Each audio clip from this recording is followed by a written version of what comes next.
আসসালামু আলাইকুম, সবাই কেমন আছেন? আজকে এসেছি আমরা পশু হাসপাতালে। ভাই রে ভাই, দেখলে আপনি বলতে পারতেন এবং বুঝতেন কি অবস্থা।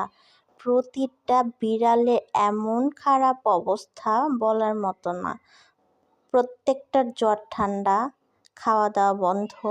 শুধু তাই নয়, কয়েকটা তো পা হাত প্যারালাইসিস হয়ে গেছে, এমনও আছে পা ভেঙে গেছে।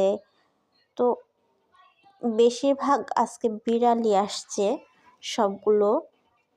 তো যাই হোক, আমার আর ভাল লাগতেছিল না। আজকে আমি আসছিলাম আমার ছাগল এবং মুরগির জন্য ওষুধ নিতে। সিজন চেঞ্জ হয়েছে, দেখতেই পারতেছেন প্রতিটা পশু পাখি অসুস্থ।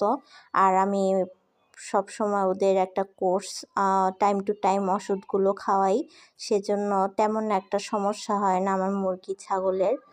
তো যারা পশু পালন করেন তারা টাইম টু টাইম ওদের ওষুধগুলো দিবেন, কোর্সগুলো করবেন, তাহলে দেখবেন মুরগি ছাগল সব কিছুই ভালো থাকবে।